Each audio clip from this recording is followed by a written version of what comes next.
ఇలాంటి మరెన్నో వీడియోలు చూడడానికి like, share, subscribe and comment. ఈరోజు ఈ వీడియోలో 2026 సంవత్సరంలో అధిక జ్యేష్ఠ పౌర్ణమి ఎప్పుడు వచ్చింది? అధిక జ్యేష్ఠ పౌర్ణమి యొక్క ప్రాముఖ్యత ఏమిటి? వెన్నెల పారాయణం ఎప్పుడు చేయాలి?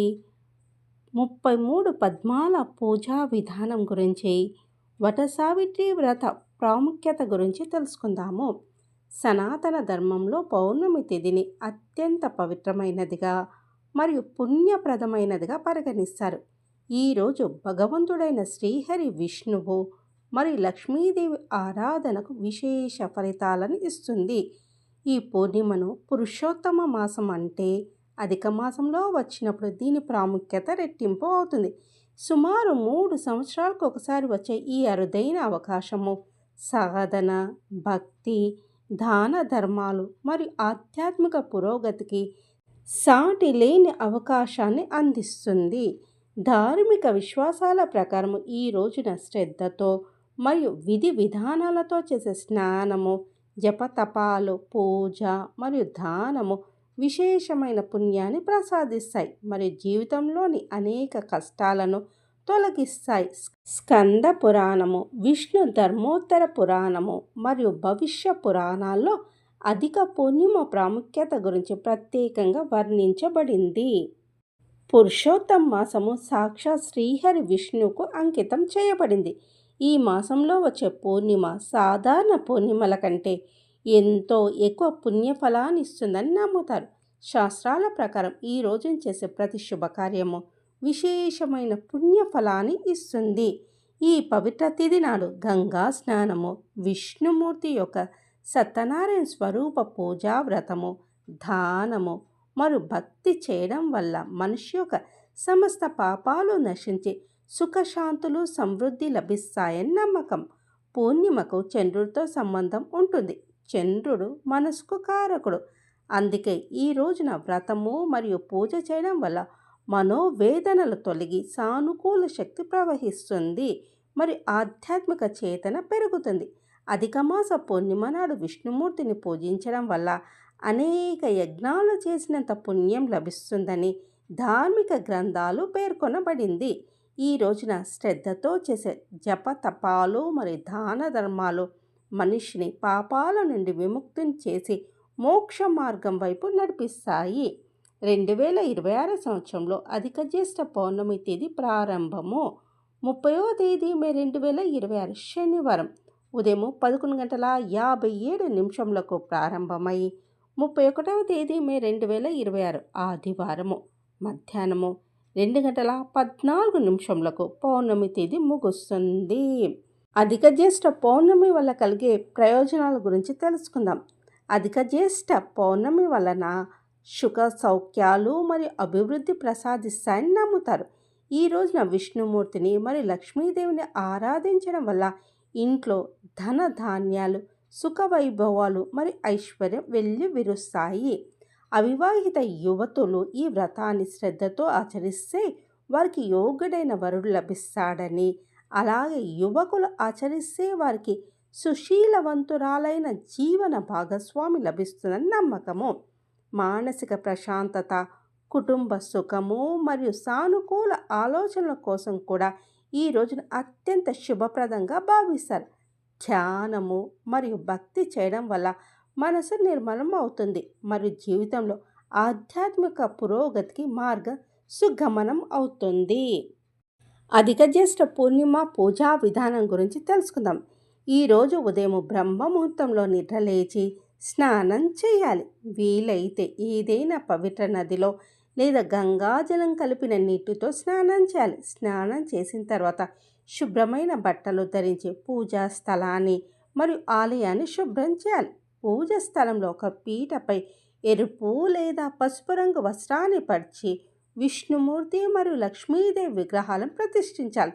ఆ తర్వాత ధూపము, దీపము, పసుపు పూలు, తులసి దళాలు, నైవేద్యం మరియు పండ్లను సమర్పించాలి. నెయ్యి దీపం వెలిగించి విష్ణుమూర్తికి హారతి ఇచ్చి విష్ణు సహస్రనామము లేదా విష్ణు చాలీస పఠించాలి.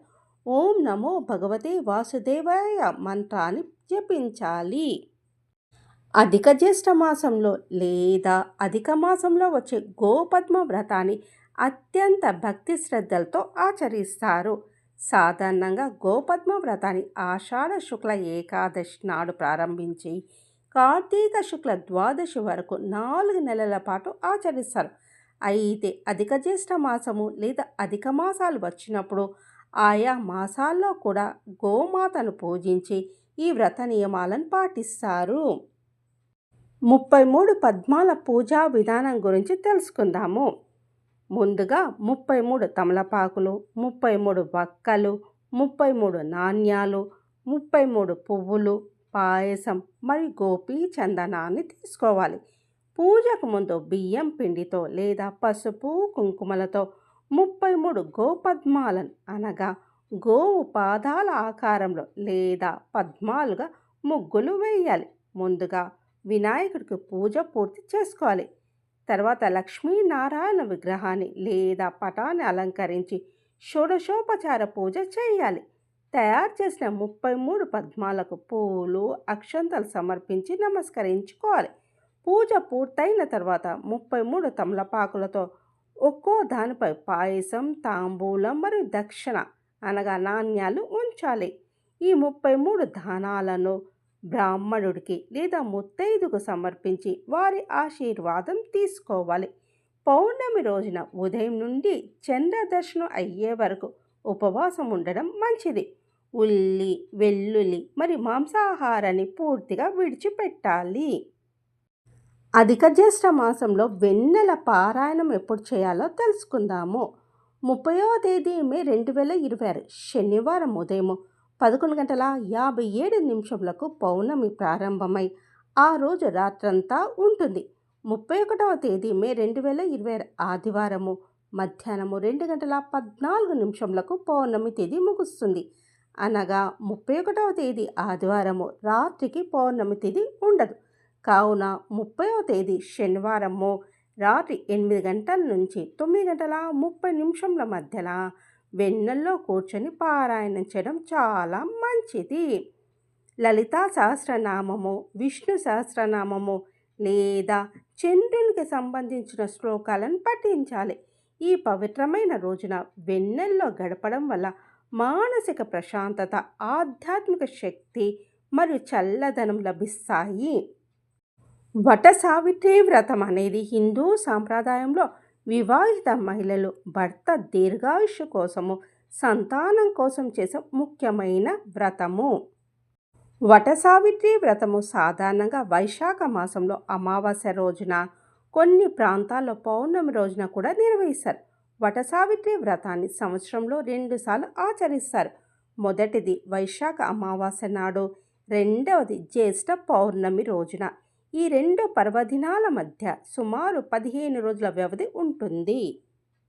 ఈ వ్రతాన్ని భక్తి శ్రద్ధలతో ఆచరించే స్త్రీకి సకల శుభాలు కలుగుతాయని, పాపాలు తొలగిపోతాయని నమ్మకము. భర్త దీర్ఘాయుష్తో జీవిస్తాడని, దాంపత్య జీవితము సుఖ సంతోషాలతో నిండిపోతుందని విశ్వాసం. మరణం అనంతరము పుణ్యఫలంగా స్వర్గప్రాప్తి కలుగుతుందని పురాణాలు పేర్కొంటున్నాయి. వ్రత ఆచరణ విధానం గురించి తెలుసుకుందాం. సూర్యోదయానికి ముందే నిద్రలేచి స్నానం చేసి శుభ్రమైన వస్త్రాలు ధరించాలి. మర్రి చెట్టు వద్దకు వెళ్ళి పూజా సామాగ్రిని సిద్ధం చేసుకోవాలి. రోలి, బియ్యము, పుష్పాలు, అగరబత్తీలు, దీపాలతో పూజ చేయాలి. చెట్టు చుట్టూ 7 లేదా 108 సార్లు ప్రదక్షిణ చేయాలి. మౌలి అనగా పవిత్ర దారంను మర్రి చెట్టుకు చుట్టాలి. సత్యవాన్ కథను శ్రద్ధగా వినాలి. భర్త ఆయుష్, కుటుంబ సౌఖ్యం కోసము ప్రార్థనలు చేయాలి. మర్రి చెట్టు పూజకు ఉన్న ప్రాముఖ్యత గురించి తెలుసుకుందాం. మర్రి చెట్టు దీర్ఘాయువు, స్థిరత్వానికి ప్రతీకగా భావించబడుతుంది. అందుకే భర్త ఆయుష్ కోసం దీన్ని పూజిస్తారు. విశ్వాసం ప్రకారము చెట్టులో త్రిమూర్తుల సాన్నిధ్యం ఉంటుంది. మూలంలో బ్రహ్మ, కాండంలో విష్ణువు, కొమ్మల్లో శివుడు కొలువై ఉంటారని చెప్తారు. పురాణ కథల ప్రకారము సీతాదేవి మర్రి చెట్టుకు వరం ఇచ్చినట్టు నమ్మకము. అలాగే గయలోని పవిత్ర మర్రి చెట్టు వద్ద పితృకార్యాలు చేసిన వారికి పుణ్యఫలం లభిస్తుందని భక్తుల విశ్వాసం. వేద పురాణ గ్రంథాల్లో కూడా మర్రి చెట్టు మహిమను ప్రత్యేకంగా వివరించారు. అందుకే వట సావిత్రి వ్రతానికి అంతటి ఆధ్యాత్మిక ప్రాధాన్యత ఉంది.